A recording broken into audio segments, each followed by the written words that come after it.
بسم الله الرحمن الرحیم د نن ویډیو د امریکای د ډالر باره کې ده د امریکای د ډالر تاریخ او نن په دنیا کې د امریکای د ډالر حیثیت او اهمیت او دا به در کومې پورې انټرنیشنل کرنسي آیا دې ته هم څه خطره شته کله انټرنیشنل کرنسي جوړه شوې ده او د پاکستان د روپۍ او د امریکای د ډالر یو بل سره ایکسچینج ریټ چې دا څنګه یو ورځ یو وخت داسې و چې د امریکای ډالر او د پاکستان روپۍ برابر وه او دا نن چې کوم حال دی دې ته څنګه راورسېده نو ګورئ د امریکای ازادي نو په د انګلند نه ازادي اغستې ده 1775 کې اغستې ده او چې کله یو ملک ازاد شي هغه بیا خپله کرنسي ځان له ډکلیر کړي فکس کړي دوی خپل ډالر ځان له فکس کړو هغه زمانه کې چې کله امریکا جوړه شوې وه او د دې هغه فاونډرز کې چې وو د هغوی پخوا خاطر کې به هم دا نه و چې یو ورځ به زمونږ دا کرنسي د دنیا انټرنیشنل کرنسي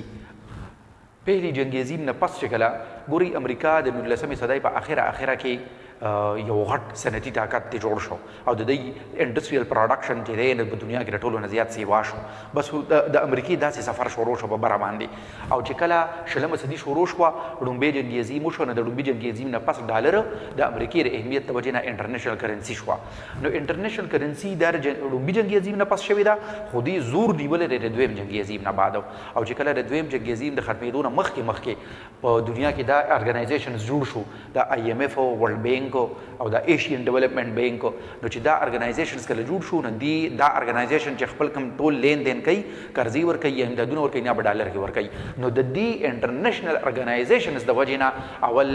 ډالر ته دومره غټ اهمیت حاصل دی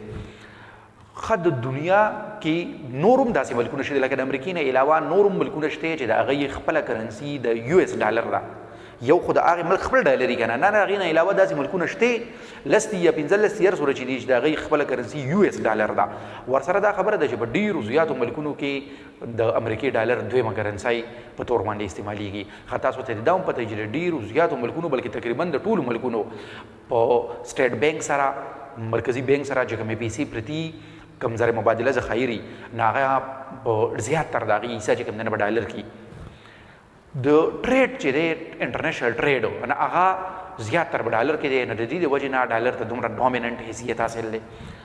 د دنیا ټولې کرنسۍ چې دي د هغوی خپل ایکسچینج ریټ هغه موازنه چې دی د امریکای ډالر سره کوي لکه موږ وو چې نن ډالر دوره وخوته ډالر دوره دا چې څنګه پاکستان کې د حساب کتاب دی چې ډالر په بره لاړ او په لاندې راغی همداسې په ټوله دنیا کې داسې کېږي اوس دا د امریکای ډالر په خپله هم خپله ویلیو بایللې ده او چې په 1775 کې په یو ډالر باندې سوره کار کېده نو په 2012 کې هغه اشاریه 0.3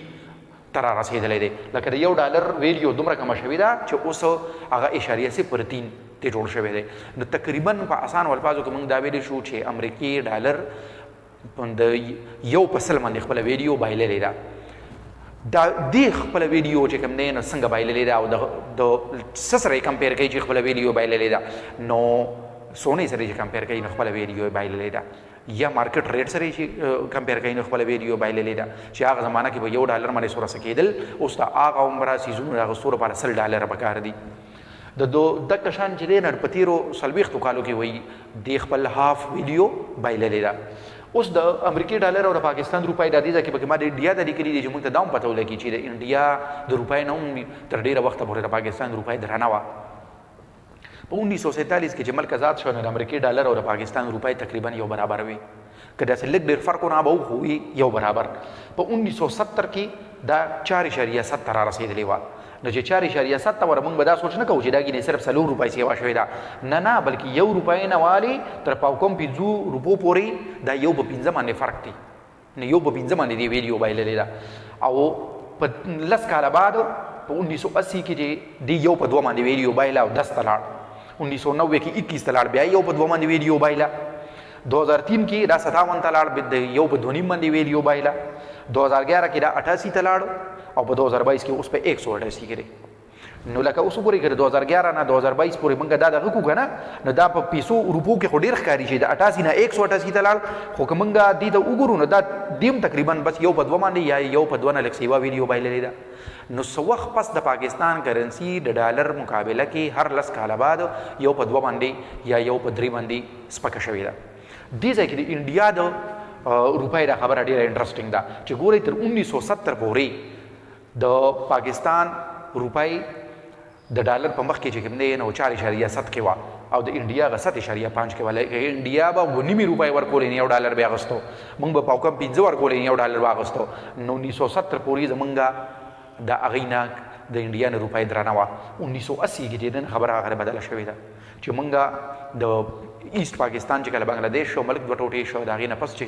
د ذوالفقار علي بټو دور کې اکانومي خرابه شوه نو دغه دور کې د اکانومي خرابېدو سره د پاکستان کرنسي په 1980 کې د $1 مقابله کې موږ به 10 روپۍ ورکولې $1 باغستو انډیا کې باغه 70 روپۍ ورکولې نو دا